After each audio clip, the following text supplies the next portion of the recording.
Thought you got disappeared there for a sec. For my unwavering support for Ukraine, please make sense of the world. How about we watch it, okay? Because I haven't seen it. All I've seen is, I mean, people's reaction to it. And, you know, based on the priors, I feel like I understand the gist of what's going to go on. Oh, it's bad? Yeah.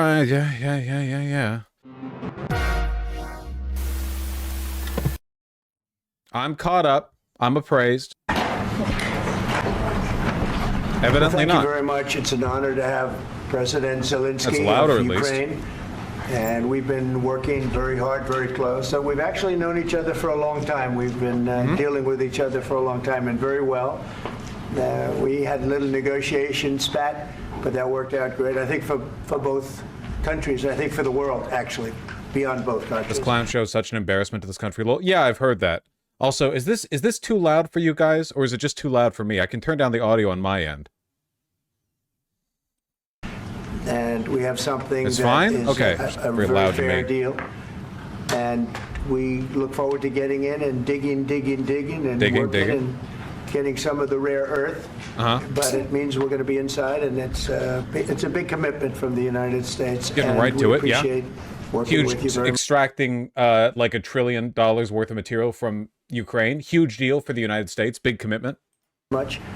And we will continue to do that. We have had some very good discussions with Russia. I spoke with President Putin, and we're going to try and bring this to a close. It's something that you want and that he wants. We have to negotiate a deal.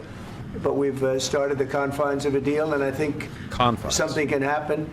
The big thing is the number of soldiers, mostly at this point, but soldiers being killed. You're losing thousands of soldiers. So on both sides, we're losing a lot of soldiers, and we want to see it stop. And we want to see the money get put to different kinds of use, like rebuilding. And we're going to be working very hard. But we've had a lot of very good conversations. I will say until we came along, the Biden administration didn't speak to Russia whatsoever. They didn't speak to anybody. They just allowed this to continue. And I will say that, I'll say in front of you, you've heard me say it 1,000 times, if I were president, this war would have never happened. We would have had a deal negotiated for you without having to go through what you've gone through. But your soldiers have been unbelievably brave. We've given them great equipment, but somebody has to use the equipment. They've been unbelievably brave, and we give them great credit. This was supposed to be over very quickly, and here we are 3 years later. So I give tremendous credit to your generals and your soldiers and yourself in the sense that it's been very hard fighting, very tough fighting. They're great fighters. And you have to be very proud of them from that standpoint. But now we want to get it over with. It's enough, right? This is only the second half. You're missing the entire first section. Is that true? I don't think that's true. It's every full meeting says it's 49 minutes. Want to get it over with. So it's an honor to have you here. Thank you very much for coming. We're going to sign the agreement at the conference in the East Room in a little while. Right after lunch, and we'll be having lunch together. We're also discussing some other things, and we appreciate everybody being here. It's somewhat of an exciting moment, but the really exciting moment is when when they stop the shooting and we end up with a deal. And I think we're fairly close to getting that, and an honor to have you. And please, like to say something. No, thanks so much, Mr. President. Thank you for the invitation, and really I hope that this first document will be first step to real security guarantees for Ukraine, our people, our children. I really count on it. And of course, we count that America will not stop support. Really, for us, it's very important to support and to continue it. I want to discuss it with details further during our conversation, and of course, the infrastructure or security guarantees. Because for today, I understand what Europe is ready to do, and of course, I want to discuss with you what the United States will be ready to do. And I really count on your strong position to stop Putin. And you coming out the gate with a pretty aggressive. I think that is very important position. To say not conciliatory. That's good. At the very beginning of war, because he is a killer and terrorist. But I hope that together we can stop him. But for us, it's very important to, to save our country, our values, our freedom and democracy, and of course, no compromises with the killer about our territories, but it will be later. And of course, what I wanted, we spoke about it by phone with you about the drones production. We have very good drone production. I think the best one in the world for today because of the war. Yes, and of course, we need very much the air defense. You have the best air defense in the world, and really you helped us under attacks of Russians. And I want to speak how we can exchange the licenses. We're open to share the licenses of all our drones with you, of course, with the United States. And we need licenses for quick production of air defense. Even after the war, we need our nation to be calm, that we are secured. So that's why we need this air shield. And of course, about this, I want to speak about the contingents. I think that France and UK already spoke to you. No, I'll watch the entire thing. Europe is ready, but without the United States, they will not be ready to be a strong. Holy and shit! The last point, last not least, about exchange, about our people and children. And you know that these crazy Russians, that they stolen 20,000 of children, Ukrainian children. They changed their names, they changed their families, relatives, and now they're in Russia. We want to bring them back, and really, it's a big dream, task, and goal for me, and our warriors. By the way, Mr. President, we released more than 4,000 warriors from Russian prison, but there are thousands more in the prison. I wanted to share with you some images. How it's just can I now? Yeah, please. Some minute, 1 minute, 1 minute. Just you to understand in what circumstances, in what situation they are, and what the attitude of Russia to our prisoners. That guys, just you before and after. And you see before and after, just you to understand. Now, Yeah, the like POW guys, concentration camp. There, and that so they don't eat. They beat them, and they so they do a lot of bad things. So out of even during the war, there are rules. Everybody knows there are rules during the war. So these guys, they don't have any rules. You see that 50, 60 kilograms left, and a lot of such things. And I didn't want to show you what I do what really the changes appreciate that will while the Kremlin propaganda line has been like, actually this war was an inevitable consequence of NATO expansion and we actually really want the fighting to stop and so on. Zelensky is like, yeah, the Russians are evil. Here's proof that they're evil. Vladimir Putin is a butcher. He's a killer. We hate him, really coming out the gate strong with that one, which I appreciate, It's a much more honest and, much closer to reality position. Images of children, because I will share with you. And I mean, it's looking tragic. Yep, that's tough stuff. I wanted very much to give you, and you see it. Yeah. This is pastor, by the way. They stolen pastors because it's not Russian church. They stolen pastors and moved pastors to the prison. At the end of last year, we brought 3 pastors, and we could exchange them. And this is pastor, you see. Yeah, that's tough. Yeah, so I mean this I wanted to show you, and this. So thank you very He much. does not give a shit. Correct? Yeah, of course we And will. I think we will. And We have to, of course. do you have any questions, please? Thank you, Mr. President. With how much money is the U.S. going to put into the fund that is being created today, and how does this provide long-term security for Ukraine? Well, we don't know exactly how much because we're going to be putting some money in a fund that we're going to get from the raw earth that we're going to be taking and sharing in terms of revenue. So it's going to be a lot of money will be made from the sale and from the use of raw earth. And as you know, our country doesn't have much raw earth. We have a lot of oil and gas, but we don't have a lot of the raw earth. And what we do have is protected by the environmentalists, but that can be unprotected. But still, it's not very much. They have Like a f***ing cartoon among villain, the best man. in the world in terms of raw earth. So we're going to be using that, using it for all of the things we do, including AI and including weapons and the military, and it's really going to very much satisfy our needs. So it's something that just worked out really well. We have a lot of oil, and we have a lot of gas, but we don't have raw earth. So this has just about every component of the raw earth that we need for computers, for all of the things we do. And This puts us in great shape. And on long-term security for Ukraine, how does this provide? I think they're going to have great luck. I think once we make the agreement, that's going to be 95% of it. They're not going to go back to fighting. I've spoken with President Putin, And I feel very strong. I've known them for a long time, and I feel very strongly that they're very serious about it, and we'll make a deal. And when the deal is made, I don't think we talk about security. Everyone's talking about the other day. All they talked about was security. I said, let me make the deal first. I have to make the deal first. I don't worry about security right now. We have to have a deal, because right now, last week, 2,000 soldiers. I appreciate the straightforwardness, you know? We don't care about your security. Let's secure $500 billion in rare earth minerals first. Show me the bag. Show me the bag first. Then I'll show you security. Money, money, money. 2,000. And they're losing 1,000, 2,000, 3,000 a week. So as we sit here and we talk, people are getting shot and dying on the battlefield.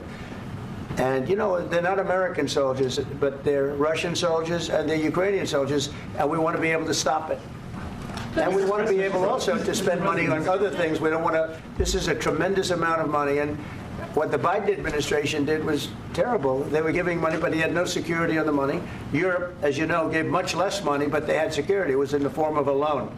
They get their money back, and we didn't. And now, at least... This is a lie. Remember, Macron corrected him on this, like, up front, directly in front of camera. Macron grabbed his arm and was like, no, to be correct. And Trump was like, all right, okay, if you want to believe that, you can. We're protected because the American taxpayer has to be protected, too. But...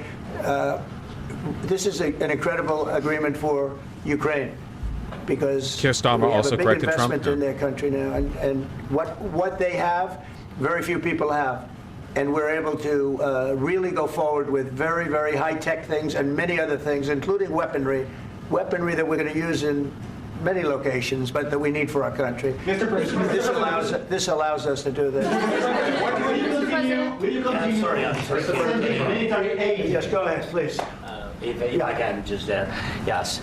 In the document, there is one of the very important points if we speak about business and investment. We never had LNG terminals in Ukraine. This document will open. I mean, the next documents, but anyway, here we see in the framework, we see a really good will for this. LNG terminals for us is very important, and I think for security of European continent. We have the biggest storage, gas storage. We have the biggest in Europe. Yes, and we can use it. Why is Zelenskyy going to the USA if he knows Trump doesn't care? Why doesn't he go to the EU? He has gone to the EU. He talks with plenty of leaders. He's not going to not, like, the US has provided a lot of money. They're currently in the midst of potentially negotiating like a trade deal where America extorts them for rare earth minerals. There's a whole thing. It's a lot going on. Use it for LNG, use it for LNG, and we will do it.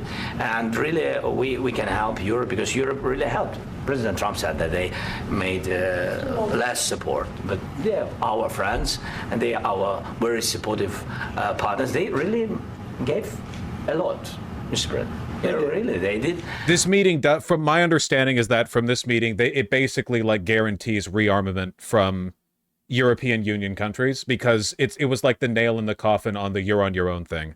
That's the impression I got from what I was seeing on Twitter. Like, the behavior from Trump was so obviously partisan and pro-Russia that it's like the absolute, like, yeah, there's absolutely no way we can count on America in the future. No shot. Not at all.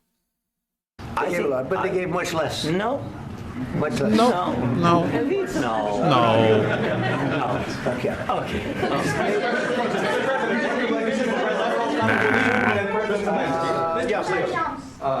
Mr. President Trump, you have repeatedly called the deal with Ukraine as a historical one. And as a president of the United States, you make historical decisions in other issues which affect America and others. So what place in the world history do you want to take? And do you associate yourself with any famous historical figures? Yeah, I'd say George Washington, Abraham Lincoln. I would say I'm far superior to George Washington and Abraham Lincoln. Now, you know I'm only kidding, right? Because when I say that, the fake news is going to go wild. They're going to say he considers himself to be better than Washington. But you never know. You never know. I don't compare myself to anybody. I'm here to do a job. We've had a great 35 days or whatever it might be, a month, a little more than a month. We've accomplished tremendous amounts. Oh, yeah. Not only this would be a very great achievement if we could get the war stopped and get them back to normalization. I think that's going to happen. We've had very good talks on both sides, as you know. But I think we've done a very good job, just generally. If you look at all of the things we've done, and 30 days. They're saying there's never been a opening for a president. The first month, there's never been a first month like we've had. And this is one of the very important things. This, to me, is one of the most important things because we have Your tremendous... phone's ringing? I wonder if that was TASS. They got in, right? That briefly Russian state media was in there, even though, like, Reuters wasn't. Yeah, Reuters and Associated Press weren't allowed in, but for a little while, Russian state media was in there. Death taking place as we speak, and I don't want to have that. You know, think of the parents, whether they're in Russia or Ukraine, think of the parents of all these people being killed needlessly. They came to our territory. Should have never started. This would have, if I were president, this would have never started. Mr. President, will you continue sending military aid to Ukraine after the U.S. signs this agreement with Ukraine? Yeah, we're going to be continuing. To President Zelensky, do you feel like the U.S. is on your side, that President Trump is on your side at this moment? What do you think? He wants to know, do you think that, sort of a stupid question. I guess we wouldn't be here if I wasn't. I think that the United States on our side from the very beginning of occupation, and I think that President Trump on our side, and of course, I'm sure that the United States president will not stop support. This is he has to say this, of course, because if he says otherwise, he begins the antagonism rather than Trump. He has to say this. It is a stupid question. He literally has no choice but to answer in this way. Crucial for us. It's important for us. Yes, and Putin, the president, speaks about the people and the soldiers which are dying, but they came to our territory. They came to our land. They began this war, and they have to stop. And I think this is the question, with really the most important question: can President Trump? I hope yes, with some other allies, to stop Putin, withdraw these enemies, our enemy, withdraw these troops from our land. And I think that you asked about the history, I think that if President, or when he will stop Putin, if President Trump will bring peace to our country, I think he will be on this wall.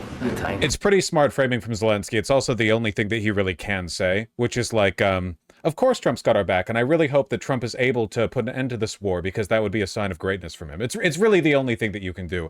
And this is, and at least, again, I'm kind of like working off the impression I've gotten from this, and because all you motherfuckers can't shut up about how bad it's going to get, which I know, thank you, but like, it seems like this is the only time that flattery hasn't worked directly with Trump, right? Like, every other leader can basically, like, give him a bit of the glizzy, and he'll like, oh, haha, you know, he'll back off because that's all he really wants. This is the one time it seems that it didn't work, probably because Trump is, you know, kind of a Russian agent. This like, it was never on the table. There wasn't anything that that Zelensky could really do. We've had very, very good talks. Military aid to Ukraine. President Zelensky just said that there'll be no compromises with Vladimir Putin. I just wanted to ask both of you. Firstly, are there compromises that you think that President Zelensky is going to have to make? And President Zelensky, is there anything that you might be thinking that you may be able to offer or bring to the table, for example, elections? Thank you. I think you're going to have to always make compromises. You can't do any deals without compromises. So certainly he's going to have to make some compromises, but hopefully they won't be as big as some people think you're going to have to make. That's all. That's all we can do. I'm here as an arbitrator, as a mediator to a certain extent between two parties that have... I really wonder why Trump sides with Putin. Part of it is definitely because he's compromised by the Russian government, but I think the biggest part of it is just material interest. Russia is like the big shithole fake democracy run by oligarchs country. It's literally the one. It was our mortal enemy carved up after the Cold War. Now like 100 guys own everything. It's the perfect government for a person like Elon Musk or Donald Trump. And, you know, the oligarchy in Russia has, to a large extent, funded the far right all across the world. So, you know, it's just, they're just peers. They're peers financially, they're peers in a class sense, they're peers ideologically. Been very hostile, to put it It's not mildly. like the pee tapes or anything stupid like that. It's nothing as pithy or minute as that. It's not about Trump. Trump is just the front guy for this. If Trump keeled over from a heart attack, the apparatus of the Republican Party would continue to function more or less in this fashion. There are Republican legislators who are disgusted with how openly pro-Russia we are, but the upper crust of the party are pretty well aligned on this. It's not just Trump. This has been a vicious war. This has been a vicious war. It's a very level battlefield, and those bullets go out, and as I've said many times, we were talking about it with Pete, many times the only thing stopping those bullets is a human body. And in the case we're talking about, generally young human bodies are stopping a lot of bullets. It's dead level. That's why it's great farmland. It's great land. It's great farmland, but there's very little protection against the bullets that are being, and other things that are being shot. So all I can do is see if I can get everybody at the table and get an agreement. And I think we're going to end up with an agreement. Otherwise, I wouldn't probably be even here today. Mr. President, I've got two questions for you. You think ultimately your legacy will be the peacemaker and not the president that led this country into another war and ended foreign wars? And I've got a question. I hope it will. Stupid dick-sucking question from, I assume, OAN or something. I mean, I hope I'm going to be remembered as a peacemaker. This would be a great thing if we could do this. I'm doing this to save lives. Is Israel pro-Ukraine? No, they are not. Else. Second is to save a lot of money, but I consider that to be far less important. So I hope I'm going to thank you, Brian, for that question. It was a nice question. I hope I'll be known and recognized as a peacemaker. This would be a great thing to solve. This is a very dangerous situation. This could lead to a third world war. This was headed in the wrong direction. If this election were lost, if we didn't win this election, and by the way, we won it by a lot. That was a mandate. We won every swing state. We won the 1.5%, by millions and millions. the biggest of margin anyone's ever won the presidency by. The districts, you look at the areas of red. Take a look at a map. This was a big mandate, and this was one of the things I said. We're going to get this thing settled. If we didn't win, I think this could have very well ended up in a third world war, and that would not have been a good situation. What was your second? And my second question for President Zelensky: why don't you wear a suit? You're at the highest, why don't you wear a suit? You're at the highest level in this country's office, and you refuse to wear a suit. Just want to see if you. Yeah, this is definitely like OAN or like Blaze TV or something. Yeah, I saw this. What does anyone know what network this is that's asking the question? Winston Churchill didn't wear a suit during war. Literally, who gives a? And Donald Trump's suit looks like shit. What do you want? Do you own a suit? Yeah, problems. A lot of Americans. It's Marjorie Taylor Greene's boyfriend, apparently. Okay. Americans have problems with you not respecting the dignity of this office. I will wear a costume after this war will finish. Okay. Yes, maybe one. Maybe something like yours. Yes, Yes. Maybe something better. I don't know. We will see. Maybe something cheaper than. Yeah. Thank you. Thank you. Thank you, President Trump. You said yesterday that you have. Are you going to send more arms to Ukraine in case there's no peace? Yeah, we're going to have arms to Ukraine. Yeah, sure. Hopefully, I won't have to send very much because hopefully we're going to have it finished. We're looking forward to finishing this quickly. We're not looking forward to sending a lot of arms. We're looking forward to getting the war finished so we can do other things. But we very much appreciate the agreement because we needed what they had, and we're treating, our country is now treated fairly. Biden didn't do that. He didn't know what the hell he was doing. This should have never happened. This should have never started. The amount of restraint Zelensky has is astonishing. Well, it's his job. Like, I know we're used over here in America to all of our leaders being clowns, but he's been dealing with the consequences of Russian propaganda and political opposition for a long time now. This is just more of that. I would expect it from him. But, sure, the answer is yes, but hopefully we won't have to send much because I'm looking forward to getting it done quickly, very quickly. Does that mean you'll provide security guarantees, Mr. President? I don't want to talk about security yet because I want to get the deal done. You fall into the same trap like everybody else a million times. You've fallen prey to the classic blunder. You haven't given me money yet. Where's my money? We can't protect our political allies from being invaded by fascist neighbors before we get our money. You idiot. Give money. I want to get the deal done. Security is so easy. That's about 2% of the problem. I'm not worried about security. I'm worried about getting the deal done. The security is the easy part. Security is very nice. Everybody stop shooting. And now will Europe put people there? I know France is going to. I know the UK is going to. I know other countries are going to, and they happen to be right next door. We haven't committed, but we could conceivably, you know, we have security in a different form. We'll have workers there digging, taking the raw earth so that we can create a lot of great product in this country.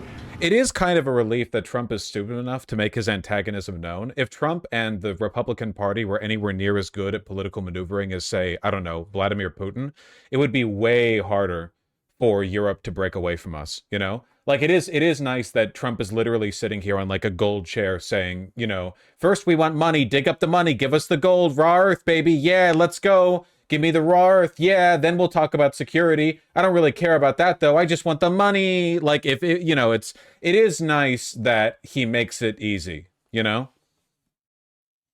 He means rare earth minerals, by the way. I don't know why he's calling it raw earth. So in that sense, you have something, but we haven't determined that yet. I will say, in speaking to France and in speaking to, and they were here, as you know, last week and just the other day, they have committed to a lot of security. I don't think you're going to need much security. I think once this deal gets done, it's over. Russia's not going to want to go back, and nobody's going to want to go back. When this deal ends, I really believe this deal is going to be over. Question? Yeah, please go ahead. Go ahead. Thank you, Mr. President, thank you. You had both Macron and Keir Starmer at the White House this past week, both of whom praised your courage and conviction to lead the pathway towards peace. Yes. Part of that involved, though, re-engaging Russia in diplomatic relations, something that previous leaders lacked the conviction to do so. What gave you the moral courage and conviction? This is going to be every goddamn press conference for the next 4 years at minimum. Goddamn, man. It is kind of crazy that, like, every joke we made at the like the dick sucking from the reporters, it just came true. Now that all of them are just fighting for press slots. Step forward and lead that. Well, I love this guy. Who are you with? One American News, sir. Well, There's OAN. There they are. Reuters and AP is out the door, by the way. Well, I like him. One American News does a great job. That's very. I like the question. I think it's a very good question. It's a pathway to peace. It's a pathway to getting something solved.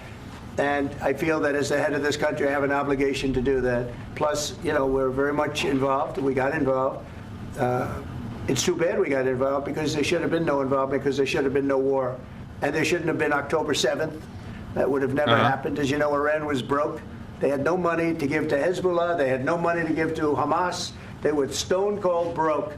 And then under Biden, they became rich as hell. They went from no money to $300 billion in a period of 4 years. And they gave a lot of that money away, and you see what happened. And that's a real mess also that we hope to be able to solve. But no, I appreciate your question very much. I feel I have an obligation to try and do something to stop the death. If I can answer. Yes, if I can answer. Please, sorry.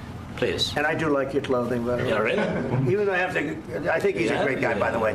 But I don't know if you two like each other. But you know what? I think he's dressed. I like this guy. I think he's dressed beautifully. So I have more serious things than answer on such questions. I will answer on more serious questions if I can.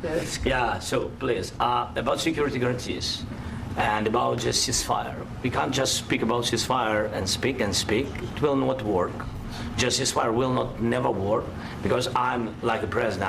I have this experience, and not only me. Ukraine before my presidency, from the 2014, Putin broken 25 times. 25 times he broken his own signature. 25 times he broken ceasefire. But he never broke to me. He never broke to me. No, you were the president. You were the president during. He never broke to me. In 2016, you've been the president, Mr. President. You've been the president, but he had, of course, not with you, but he had during those periods. He had conversations with our side, and we had Normandy format. You know, the France, Germany, Ukraine, and Russia, and he broken 25 times. That's why we will never accept just ceasefire. It will not work without security guarantees. Security guarantees, maybe President is right about this document and other, but this document is not enough. Strong army is enough, because his soldiers afraid, Putin's soldiers afraid of our soldiers when we're strong enough. If we are not strong enough, if we are empty, if our storage is empty, we can't defend our land. Today, you know, He knows that we have, all the world knows that we have meeting, yes? Why he's using ballistic? Putin today using ballistic. You know what I think is interesting? I mean, interesting in the sense that it's funny, I guess. It's that the right often pretends that they're the only moralists in a world of cold, hard, neoliberal tradesmen, but in reality, the dynamic is the opposite, and Zelensky's acting that way. He comes here and he essentially says, like, I won't accept anything less than security guarantees, and the reason why is because he considers the aid that he's received from America and from Europe as a moral obligation on their part. It was morally right of them to do those things, and he acts like it. It's the right that pretends that all of this should be transactional, you know? That, well, actually, you know, we should only help Ukraine not get invaded if we get to, like, exploit them and their rare earth minerals and take whatever we want, you know? Actually, it's only tit for tat. Trump wants to run America like a protection racket, but the thing that made America really strong after World War II was, and to be clear, by the way, we got people to pay us the back for the Marshall Plan, the Lend-Lease Act, you know, the weapons that we gave them during World War II, but we weren't this obvious with it, you know? There was like a greater extension of, I can't even call it goodwill necessarily, because, like, again, we do benefit from our you know, security promises with Ukraine. Like, we benefit from that as well. But you know, it's I guess, like, there is a big difference, morally speaking, between a protection racket and cops showing up to protect you when robbers break in and you pay your taxes, you know? There's a massive difference between those two in, like, expected harm, in obligation, in whether or not something is being done transactionally or because it's morally necessary. And Trump is on the wrong end of all those things, you know? Trump was impeached for withholding funds allocated to Ukraine, for threatening to, yeah, that was like the original impeachment. On our hospitals, schools, and it says ballistic. So he knows that we are here and that President Trump is really have goodwill to stop this war.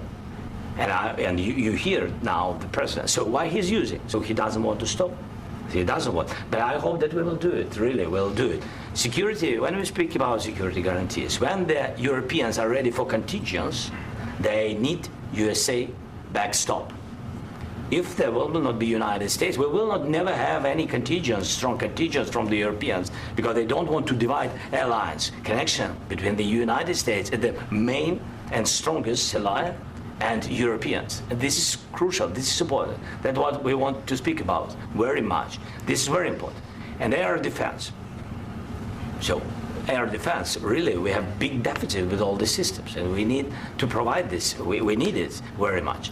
Otherwise, Putin will never stop and will go further and further. He doesn't want. He hates us, you know? It's not about me. He hates Ukrainians. He thinks that we are not a nation. He thinks, and he shares these thoughts, I think maybe with your team also, I don't know. But with all the Europeans, in media, official and not, he always said that there is no such country, such nation, such language, and such life like Ukrainian. No, he really doesn't respect all the Ukrainians, and he wants to destroy us. And you are right, Mr. President, it's 2%. This document, maybe other documents, it's a very good start, very good, but it will not enough to stop this person. Should Russia pay to rebuild Ukraine? Mr. President, under these Should Russia pay to rebuild Ukraine? They have to pay. This question This is the rule. This is the rule of the war. This is the rule of the war. During all the centuries, all the history, this is the rule of the war. Who began, those pay. Do you agree? This is the rule. Putin began this war. He has to pay all money for renovation. He has to pay. Of course, some Russian assets, what we have in Europe, about 300 billion, we can use them. I gotta say, I'm really proud of the guy. I mean, pride might not be the right word, right? I guess he's a president and I'm just a lowly live streamer. I do have to applaud him, though, for coming in pretty aggressively, because you know that Zelensky and his team were fully aware of the fact that the United States is, like, entirely oppositional to Ukraine. There was nothing they could do with America and with Trump to change that. So rather than blowing up the deal early on by openly rejecting the mineral extraction deal, he waited until coming over here and he hardballed it here, you know, because that way, rather than it being, Carolyn Levitt at a press conference, you know, talking about how the Ukraine's rejected the deal because they hate America and they're entitled and greedy and so on and so forth. Now we get this spectacle. No, it's very impressive, you know? I mean, I know he's a president, but this is still the United States of America. We can use for renovation and buy military support from the United States also. We can do it, but it's not enough. It's not enough. I ask one question that you didn't envision a trilateral summit because with I want Putin to and know. President Zelensky. Wait 1 second. I asked this question that you didn't like because I wanted to know if you want to position yourself in the middle between Russia and Yes. Ukraine or on the Ukraine side. No, I'm in the middle. I want to solve this thing. I'm for both. I want to get it solved. And it's wonderful to speak badly about somebody else, but I want to get it solved. If we can solve it, great. If we can't solve it, they're going to have to fight it out, and who knows what's going to happen. But I want to see it get solved. May I follow up? One more question about U.S. troops in Europe. After Russian invasion of Ukraine, your predecessor sent additional troops to Eastern Europe, including Poland, my country. Yeah. Are you committed to keeping these troops on the eastern flank of NATO in the future? I'm very committed to Poland. I think Poland has really stepped up and done a great job for NATO. As you know, they paid more than they had to. They are one of the finest groups of people I've ever known. I'm very committed to Poland. What about Baltics? Poland's in a tough neighborhood, you know. What about the Baltics? The Baltics, they got a lot of, it's a tough neighborhood too. But He doesn't know what the We're Baltics going are. to be very committed, and we're committed to NATO. But NATO has to step up, and the Europeans have to step up more than they have. And I want to see them equalize, because they are in for far less than we're in, and they should be at least equal. You understand that? Why is the United States, we have an ocean in between, why is the United States in for so much more money and other things as Europe? With that being said, and as you said, they've also been obviously very helpful. But we have put in far more than they have, and I think they should equalize. Mr. President, Please, go ahead. Ask you about the agreement again today. What changed between the first time that Secretary Bessent gave President Zelensky the agreement and today for the signing? We made a deal. So What was the I'm just, deciding factor? I'm a business person. We made a deal. That's what changed. A lot of minerals. I didn't think we were going to make a deal, and we ended up making the deal, so that changed. Mr. President, what and how do you envision a trilateral summit with President Zelensky and Putin? I don't know, under but these it's, well, circumstances? they don't like each other. I can tell you that. Okay? They do not like each other. This is not a love match, and it's unfortunate. That's why you're in this situation. The United States should not have allowed this to happen. Okay? The United States, run by a man that didn't know much, I'm going to be very nice, run by an incompetent person, very incompetent person, should never have allowed this to happen. I've stopped wars. I've stopped many wars. My people will tell you, I stopped wars that nobody ever heard about. I stopped wars before they ever started. You can look at some of, I could give you a lot of nations that would tell you right now they were probably going to war. I could tell you right now there's a nation thinking about going to war on something that nobody in this room has ever even heard about. Two smaller nations, but big, still big. And I think I've stopped it. But this should have never happened. Mr. President, About This is a very effective way of, you know, beefing up your credentials in office. Is like, while you guys weren't looking, I actually negotiated peace between two countries. I can't tell you any details, but okay. sorry, just a second.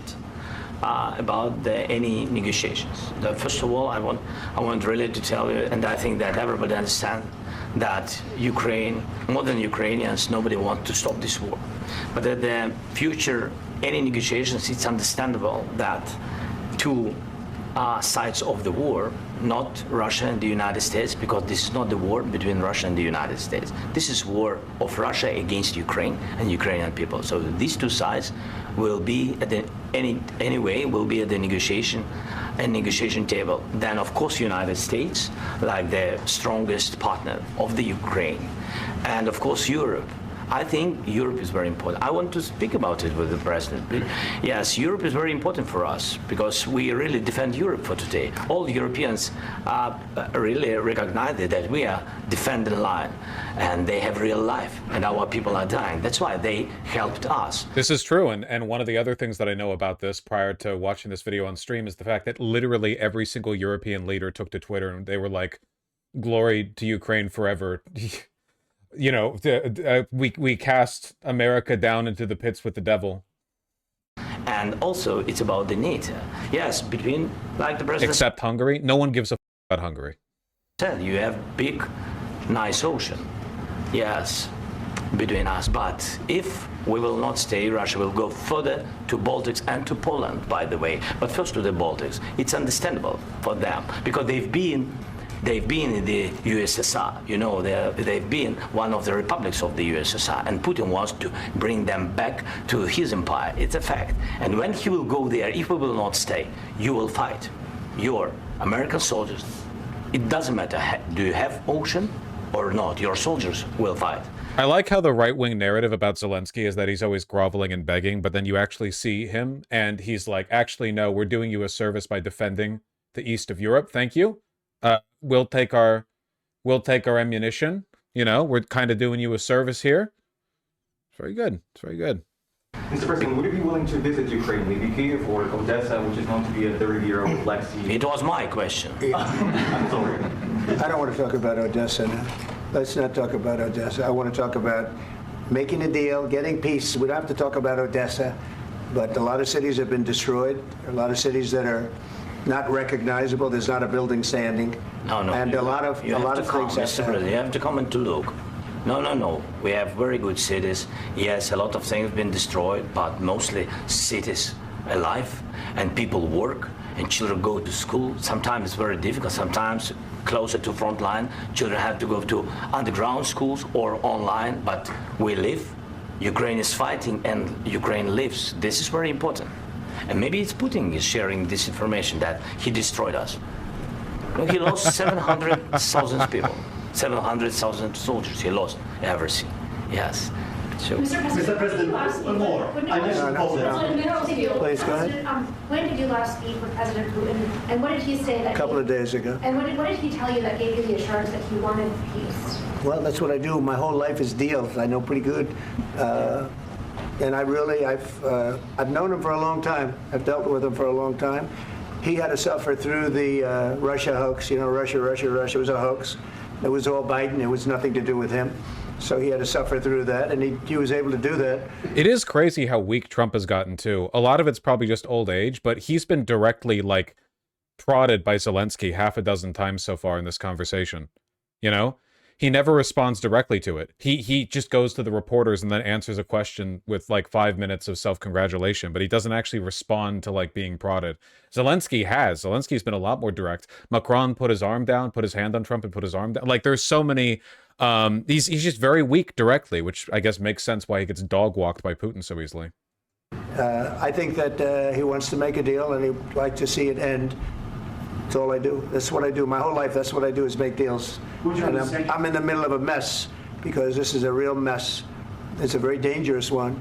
If this doesn't get solved now, it's not going to get solved for a long time. So I hope we're going to get it solved. In the back, please. Thank you, Mr. President.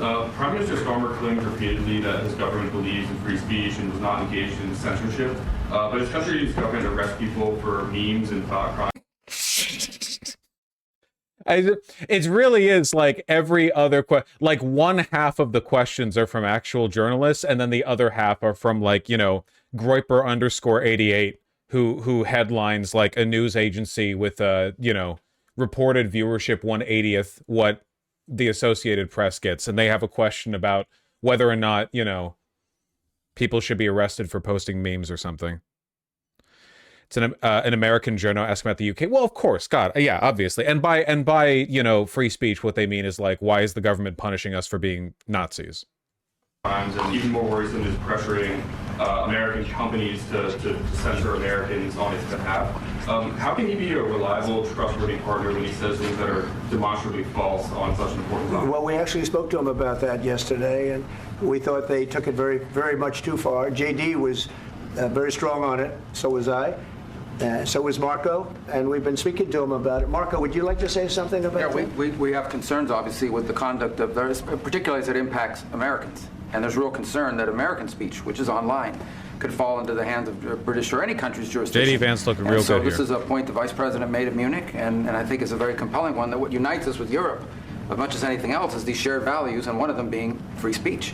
And so if Americans are threatened by it, we're going to need to take action in that regard. Mr. President. It's actually a very important question. We spoke about this. It's the first time he opens his mouth. In detail with the Prime Minister, the Foreign Secretary, and others at lunch yesterday, and I know that Secretary of Commerce Lutnick followed up in private meetings last night. This is really important. We believe Americans have the right to speak their mind, even if we in this room disagree with them. They have the right to speak their mind in the public square, which is often online these days. And we're going to defend that right as it pertains to American companies and American citizens vigorously if we have to. I do think that under the President's leadership, we're going to find common ground with our friends in the UK on this question, but it remains to be seen. The principle that will guide us is we believe in free speech in this country, and we'll fight for it for American citizens. Mr. President, on the deal, is there any other oil and gas component to the deal? Is it all critical? A little bit. We'll see. On LNG? But we're not really looking for that so much. We got a lot. We have more than anybody in the world, by far. So no, we're not talking about it too much, but a little bit. I think it affects also, but for the most part, no. And sir, is there any agreement from Ukraine to purchase U.S. LNG as part of the deal, or is that on the table at all? No, we don't need that. Mr. President, I just wanted to ask you about, you just mentioned that you'd spoken to Vladimir Putin a couple of days ago. Just to be clear, that's a new call, not the one that you... I've spoken to him on numerous occasions. Okay. And how was the latest call? More than any other foreign leader, it seems, like by far. It's literally Putin is like the #1 guy he talks to. Did you discuss it? How did it go? Are you serious with that question? I am, but not to know. It went well. I think we're going to have a deal. On the minerals deal, Mr. President, some of those minerals are in the east of Ukraine, not far from the front lines and in areas that Russia has occupied. Will you direct President Putin to withdraw his forces from those areas if there's U.S. interest? Well, we'll take a look at the time. We have a lot of area. It's a very big area we're talking about, so we'll take a look. I'll study that and I'll see. And who would protect those minerals if they are U.S. interest? Would that be Ukrainian forces? They'll be protected. European The agreement forces? will protect them. US the agreement, yeah. This is stuff like this makes me think that this whole thing is a humiliation ritual, and there was never any intention of having a minerals deal, because there is literally no way any private contractor, any like mass mining operation could be conducted on essentially what is the demilitarized zone between Ukraine and Russia. There would be, like, you would need complete unambiguous military control of that area by one side or another, and I have a feeling which side they would push for if that was the, you know,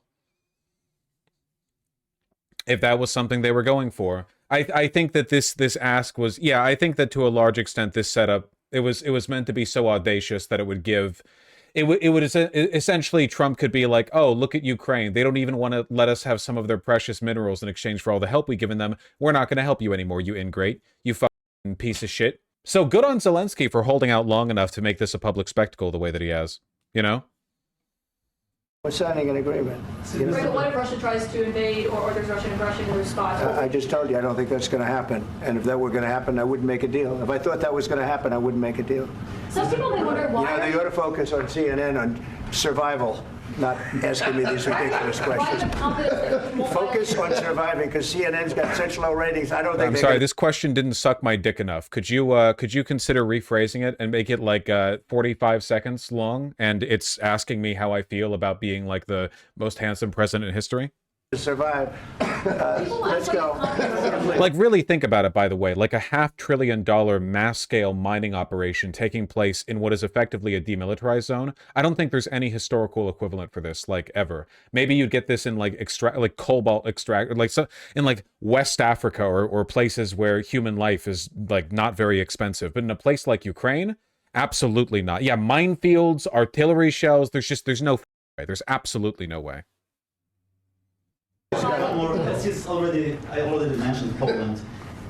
Poland was under Russian control for decades after the Second World War. When I was a kid, I looked at the United States not only as a most powerful country, richest country in the world, the country that has great music, great movies, great muscle cars, but also as a force for good. And now I'm talking with my friends in Poland, and they are worried that you align yourself too much with Putin. What's your message for them? Well, if I didn't align myself with both of them, you'd never have a deal. You want me to say it's a non-answer. Really terrible things about Putin and then say, hi, Vladimir, how are we doing on the deal? It doesn't work that way. As opposed to, you know, insulting Zelensky nonstop for years and calling him a dictator and then calling him up. I'm not aligned with Putin. I'm not aligned with anybody. I'm aligned with the United States of America. And for the good of the world. I'm aligned with the world, and I want to get this thing over with. You see the hatred he's got for Putin. It's very tough for me to make a deal with that kind of hate. He's got tremendous hatred, and I understand that, but I can tell you the other side isn't exactly in love with, him either. So it's not a question of alignment. I'm aligned with the world. I want to get the thing set. I'm aligned with Europe. I want to see if we can get this thing done. You want me to be tough? I could be tougher than any human being you've ever seen. I'd be so tough. But you're never going to get a deal that way. So that's the way it goes. All right, one more question. Hey, I want to respond to this. So look, for 4 years in the United States of America, we had a president who stood up at press conferences and talked tough about Vladimir Putin, and then Putin invaded Ukraine and destroyed a significant chunk of the country. The path to peace and the path to prosperity is maybe engaging in diplomacy. We tried the pathway of Joe Biden of thumping our chest and pretending that the president of the United States is... It really is crazy how easily they flip on a dime, where Donald Trump will literally say, like, the way we resolve these conflicts is by being strong and showing strong opposition. And then they'll be like, well, the problem with Joe Biden is that he was too tough on Russia. Like, oh, Joe Biden? Yeah, the reason that the invasion happened, he was too tough on Russia. He was too tough on Russia. I mean, then he gets into office, it's remarkable. Words mattered more than the president of the United States' actions. What makes America a good country is America engaging in diplomacy. That's what President Trump is doing. Can I ask you? Sure. Yeah? Here we go. Okay. So he occupied our parts, big parts of Ukraine, part of East and Crimea. So he occupied it on 2014. So during a lot of years, so I'm not speaking about just Biden, but those time was Obama, then President Obama, then President Trump, then President Biden, now President Trump, and God bless, now President Trump will stop him. But during 2014, nobody stopped him. He just occupied and took. He killed people. You know what the contact 2015. 2014. 2014 and 2014. Yeah. So. Thank you for your contribution, Mr. President. Thank you. I was not here. Yeah, but that's exactly right. Yes, but during 2014 till 2022, the situation the same. The people have been dying on the contact line. Nobody stopped him. You know that we had conversations with him, a lot of conversations, my bilateral conversations. Vance is thinking about sofas right now. You know what I'm thinking about right now? The fact that for years, while supporting Ukraine's right to not get invaded by a fascist expansionist neighbor, Tankies and Campus Online called me like they said I was repeating U.S. State Department talking points, and right now in this meeting the U.S. Secretary of State is taking their side. Literally right there, neocon Marco Rubio sitting on the couch saying or agreeing with every single thing that they said to me while they accused me of eating up State Department talking points. Shoes on the other foot now, huh? And we signed with him, me, like a new president. In 2019, I signed with him the deal. I signed with him, Macron and Merkel, we signed ceasefire. Ceasefire, all of them told me that he will never go. We signed him with gas contract. Yes, but after that, he broken this ceasefire. He killed our people and he didn't exchange prisoners. We signed the exchange of prisoners, but he didn't do it. What kind of diplomacy, JD, you are speaking about? What do you mean?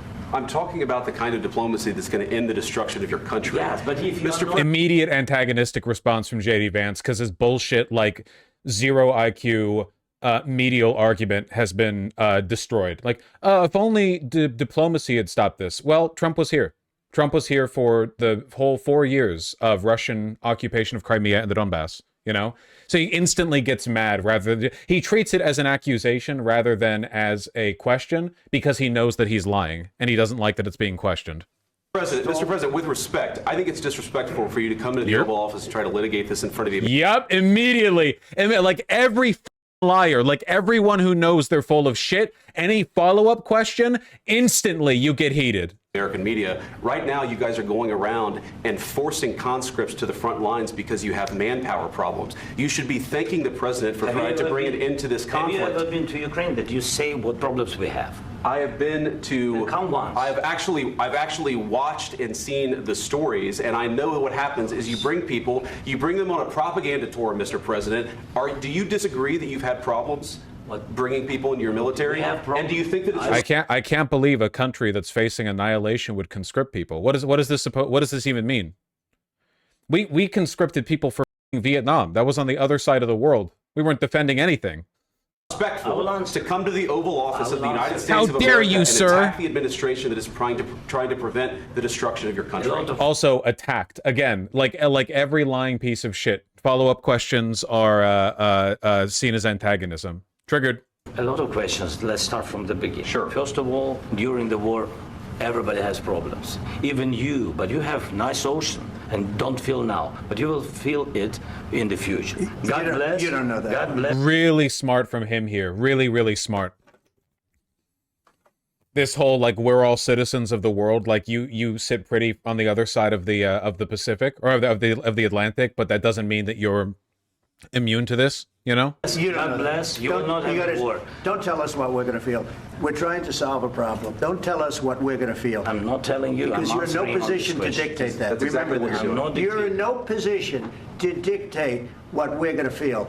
We're going to feel very good. You will feel influenced. We're going to feel very good and very strong. You will feel influenced. You're right now not in a very good position. It's really telling here because the big lie that Republicans try to sell their constituents on, because you can't sell your constituents on necessarily like Putin's a great guy and he's the winner. He's like the good guy in this war. They try to sell people on that, but that's only going to win over some people. Most Republican voters aren't going to buy that, like, you know, at face value, right? The real thing they try to sell is disingenuous, phony isolationism. You know, they're all the way over there. Why does this matter to us? Why are we bothering? Why are we getting involved? Why are we spending money? So the reason Trump's getting so offended here so quickly, which kind of like a break, because normally he's either too stupid or too senile to like keep up with a lot of the stuff that's being said directly at him, as has been shown in this press conference. It's because Zelensky's refuting that, you know, the myth of isolationism. Folks, isolationism as a concept didn't work back in the 30s. It sure as shit doesn't work today. It did not work back before we had cheap international flights and global trade and like stock markets that are digitally synced, you know? It didn't work back when the majority of the economy was like people digging potatoes out of the ground, all right? It sure as shit does not work today. You've allowed yourself to be in a very bad position, and he happens to be right about it. From the very beginning of the war. You're not in a good position. You don't have the cards right now. With us, you start having I'm not playing cards. cards. Right now, you don't. I'm very You're playing serious, cards. Mr. President. You're I'm playing very cards. serious. You're gambling I'm with the president lives in of war. millions of people. You're gambling with World War III. You're gambling with World War III. And what you're doing is very disrespectful to the country, this country, that's backed you far more than a lot of people said they should have. Have you said thank you once?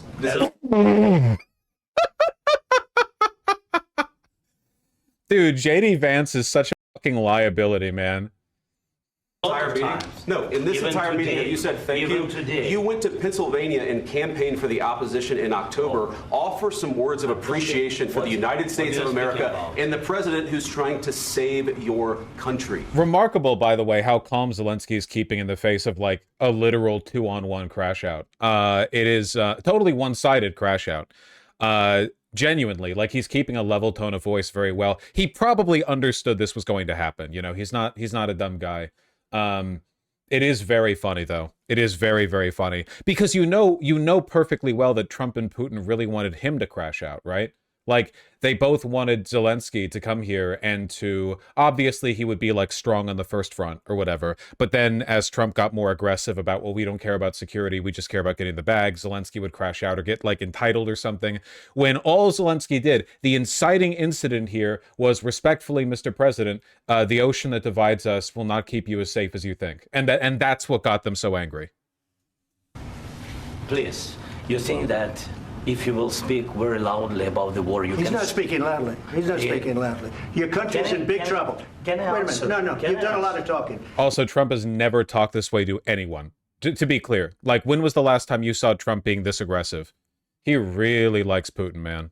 Your country is in big trouble. I know. You're not winning. You're not winning this.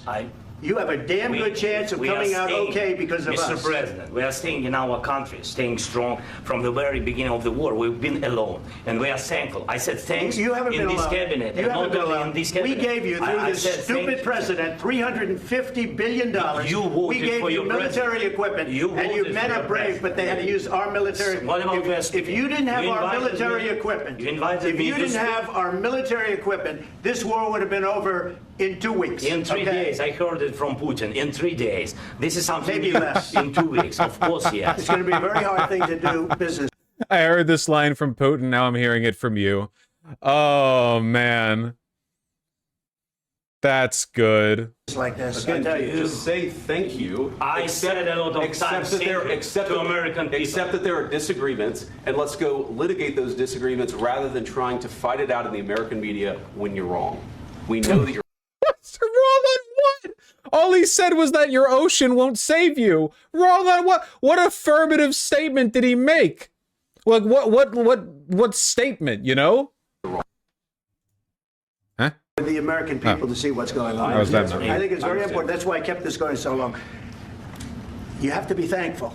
You don't have the cards. thankful. You're buried there. Your people are dying. It really is a mafia boss thing. It really is. It's a protection racket, you know?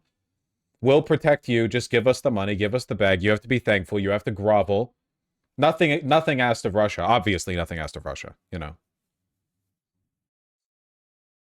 You're running low on soldiers. Listen, you're running low on soldiers. It would be a damn good thing. And then you tell us, I don't want a ceasefire. I don't want a ceasefire. I want to go and I want this. Look, if you could get a ceasefire right now, I tell you, you'd take it so the bullets stop flying. Can you imagine, like, if this was applied the other way? Like, if Trump was an actual American president and not a stooge to Russia? Like, if he wasn't a traitor, basically, and he was sitting Putin down here, how based it would be if he was, like, on the right side of this, you know? You said you could take them in 3 days. You had logistics problems 10 miles out from your border. You're using North Korean troops to wage war against a fledgling power that had no military 8 years ago. You have your entire Cold War armory, more artillery shells than any country on Earth, and you stalled out basically like a mile from the border in the Donbass that you started from. North Korea isn't repatriating the dead now either. Really? Well, I guess they only have they only have so much money.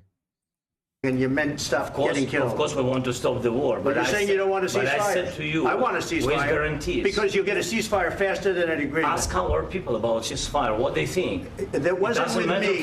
That wasn't with me. That was with a guy named Biden, who was not a smart person. That was with Obama. It was your president. Excuse me. That was with Obama, who gave you sheets, and I gave you javelins. Yes. I gave you the javelins to take out all those tanks. Obama gave you sheets. In fact, the statement is Obama gave sheets and Trump gave javelins. You got to be more. What is this? I don't know what he means by sheets. I don't understand the reference. Does he mean 2014? I don't know if he means like paper. Okay, like just paper. Okay, so he means like sanctions, I guess. Like bed sheets? I don't know. It's irrelevant. We don't. The particulars here are not relevant to us. Thankful, because let me tell you, you don't have the cards. With us, you have the cards, but without us, you don't have any cards. One more question to Mr. Vice President. I'm sorry. It's going to be a tough deal to make, because the attitudes have to change. What if Russia breaks ceasefire? What if Russia breaks peace talks? What do we do then? I understand that it's a heated conversation right now. What are you saying? She's asking, what if Russia breaks the ceasefire? What if anything? What if...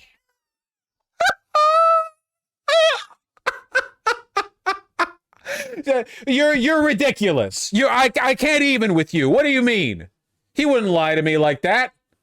The deal master, the actual crash out dude, the president of the United States of America. This is our king. If a bomb drops on your head right now, okay? What if they broke it? I don't know. They broke it with Biden because Biden, they didn't respect him. They didn't respect Obama. They respect me.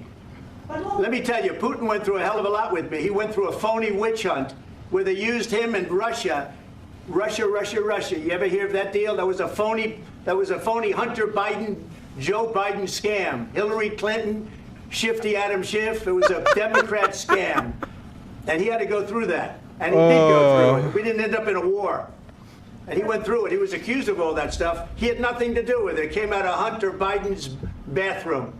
It came out of Hunter Biden's bedroom. It was disgusting. And then they said, oh, the laptop from hell was made by Russia. The 51 agents. The whole thing was a scam. The crazy thing is that stuff like this reminds you that when he weaves through the like 6 or 7 events of his life that he remembers, where he gets to pretend that he's the victim of a grand conspiracy or whatever, that he actually believes it. You know what I mean? Like like you would think, like cynically, you would think like, well, he brings it up because like he's been advised, like by repeating it over and over, it like sticks in people's minds most often or whatever else. But no, he actually is just like that. Like this is what his mind is like, you know? All right, grandpa, let's get you to bed. And he had to put up with that. He was being accused of all that stuff. All I can say is this. He might have broken deals with Obama and Bush, and he might have broken them with Biden. He did, maybe. Maybe he didn't. I don't know what happened. But he didn't break them with me. He wants to make a deal. I don't know if you can make a deal. The problem is I've empowered you to be a tough guy. And I don't think you'd be a tough guy without the United States. And your people are very brave. I appreciate him taking credit for Biden supplying arms to Ukraine. He's been running this whole like why are we involved bit for so long, but all the armaments that we've sent were under Biden. You know what do you mean we? Who's we, motherfucker? Is he in the room? Is Biden in the room? Where is he? You're either going to make a deal or we're out. And if we're out, you'll fight it out. I don't think it's going to be pretty, but you'll fight it out. But you don't have the cards. But once we sign that deal, you're in a much better position. But you're not acting. The deal with no security guarantee. The deal with a ceasefire. And when he was asked what happens if the ceasefire is broken, Trump said, what happens if anything? What if a rock hits your head? What if a bomb falls on your head? You know, that deal. At all thankful. And that's not a nice thing. I'll be honest, that's not a nice thing. All right, I think we've seen it enough. What do you think? Huh? This is going to be great television, I will say that. All right. We'll see what we can do about putting it together. Thanks.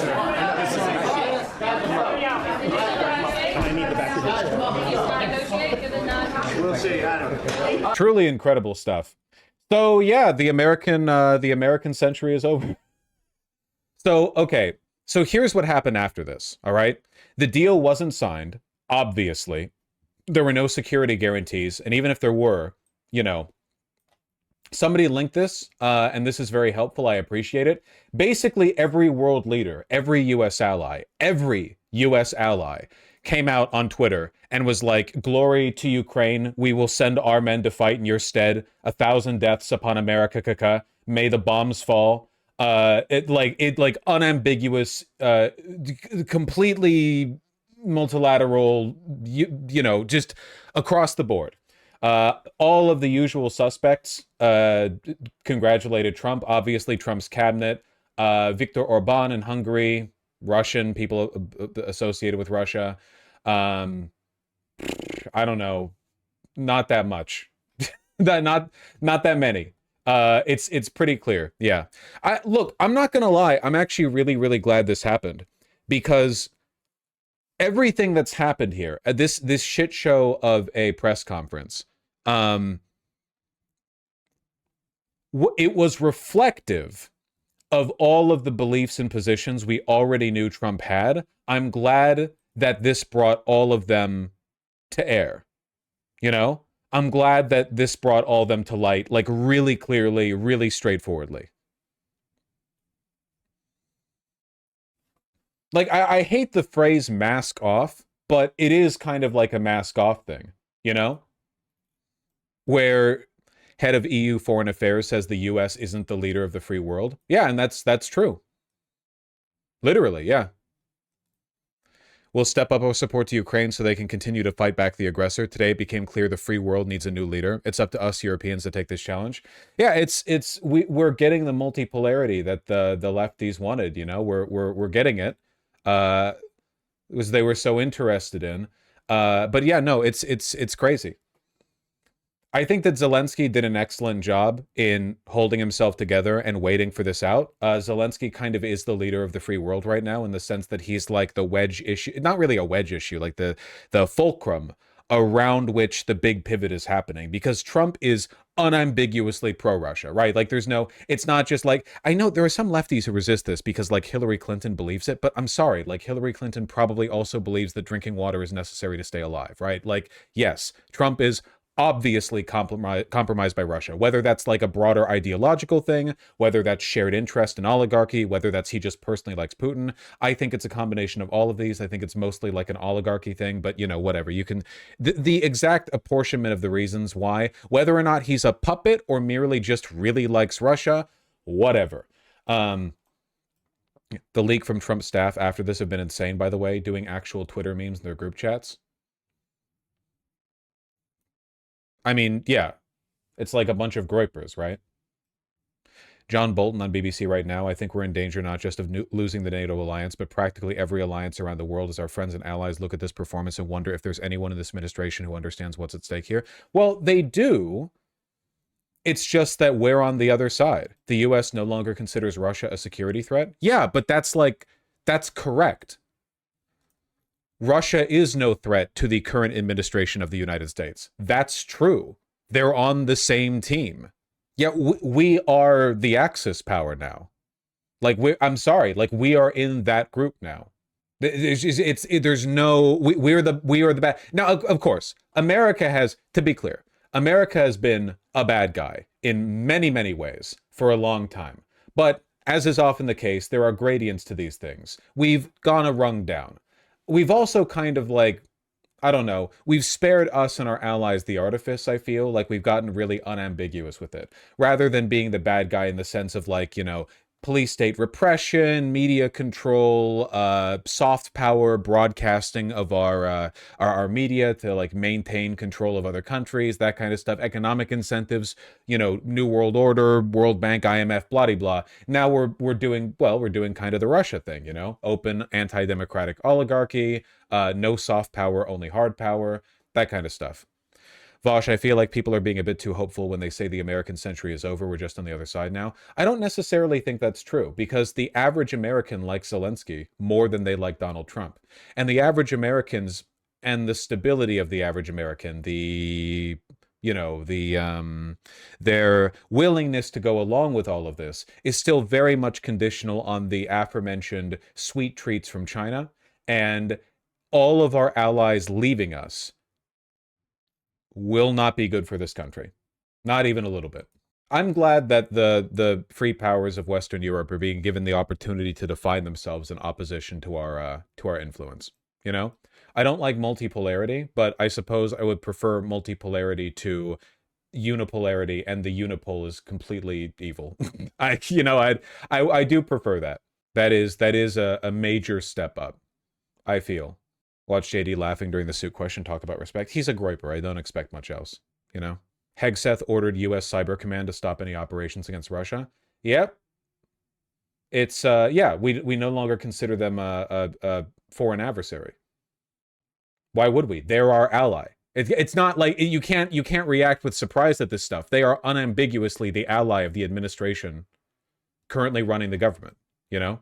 Watching my Prime Minister Starmer suck Trump's dick disgusts me. I didn't see their meeting, but Starmer's position with regard to this specific meeting has been pretty clear. I mean, you can find everyone in the lineup here. The global support for Ukraine is very, very clear. Starmer. Is he not in this collage? I know he tweeted. Yeah, he's not even in this collage. Starmer isn't there? Yeah, okay. Carney tweeted too. I did see that. Every European nation is terrified of Russia. I don't really think that they're terrified of Russia. I think they just correctly acknowledge that Russia is an enemy of theirs and is, you know, invading westward, you know? It's a fair assessment. Like, the united forces... Look, okay? Russia stalled out against Ukraine before Ukraine even got real weapons, all right? Russia's not really a threat to Western Europe in a non-nuclear capacity. It's really just the nukes and the political, you know, operation. But unfortunately, I don't see Putin's regime being being meaningfully challenged or undermined anytime soon now that they have the United States as an ally. Has it ever been this Jover? If you're an accelerationist, then you would understand that we've actually never been this jack. Japan has also made a statement of its support. They've just boosted funding for its program to maintain the ability to develop nukes within 12 months. Nice. We're going to get overlapping, nuclear umbrellas. You know what's good about this? Trump and the Republicans take all the heat generated internationally. At least this way, if the regime changes, it limits the bad blood. Yeah, but also, like, fuck Democrats. If the Democrats can't stop this from happening every 4 years, then they're kind of complicit as well, you know? Obviously, the Republicans are the one... Like, the difference between Democrats and Republicans on this issue is massive, obviously. But, you know, in a systematic sense, this is unacceptable. Erdogan seemed positive to Ukraine. Oh, that's good. Man, I wonder if we're actually going to end up leaving NATO. It's certainly possible. I wouldn't have guessed it earlier, but at this point, with how things have progressed, it seems like the odds are increasing. We won't leave NATO, we'll destroy it. NATO basically is the US. That might have been the case a few years ago, but right now, like, Western European countries are beefing up their military spending significantly. The post-Donald Trump Fox News interview with Zelenskyy. I didn't actually know that he did one. It doesn't compare to America even after 10 years of increased funding. Yeah, but like the money you spend on your military isn't necessarily reflective of how powerful your military is, right? America's the #1 champ at turning taxpayer dollars into military contractor, revenue. We don't need a country to be as strong as the United States. And Europe won't fight the United States. At least I hope they don't. And do you think you owe an apology to President Trump? Thank you so much. First of all, thank you for the invitation for this dialogue, and good evening to all your country, to all Americans. I'm very thankful to Americans for all your support. You did a lot. I'm thankful to President Trump and to Congress bipartisan support. And I was always very thankful from all our people. You helped us a lot from the very beginning during 3 years of full-scale innovation. You helped us to survive. Anyway, we are strategic partners, and even in such tough dialogue, and I think it's... 13 minutes ago, Trump administration approves $3 billion arms sale to Israel. Fantastic. We have to be very honest, and we have to be very direct to understand each other, because it's very, for us, very necessary to President Trump, and I'm with all respect that he wants to finish this war, but nobody wants to finish more than we, because we in Ukraine, we are in this war, we are in this battle, and battle for freedom for our lives. So I'm just telling that I think that we have to be on the same side, and I hope that the president on our side together with us, and that is very important to stop Putin. And I heard from President Trump a lot of times that he will stop the war, and I hope he will, and we need to pressure him with Europe, with all the partners. And I think this dialogue had to be a little bit earlier to understand where we are. Like, you know, I don't remember exactly, but like President Reagan said, that peace is not just an absent the war. Yes, we're speaking about just and lasting peace, about freedom, about justice, about human rights. Sure, there's more, but I can't imagine. I think I got it. MAGA doesn't give a f about Reagan. Well, a lot of Republican voters still do. One last thing. Milei completely shifted agenda. He was very pro-Ukraine, and now they're repeating Trump's talking points. That makes sense. Milei doesn't really have a political future outside of being a MAGA dick rider. He doesn't have any allies, really, in Latin America. He was literally, like, first one up when Trump won. His only hope here is coat riding, basically. Could America's diminishing standing affect other countries' stance towards Israel? I don't know. Maybe. I mean, keep in mind that, like, the people of European countries hate Israel. It's the government. Like, Americans are more pro-Israel than French people or Spanish people or whatever. And Americans don't like Israel that much. They've been pulling down and down and down and down and down. Germany's an outlier. No, even in Germany, it's just their governments.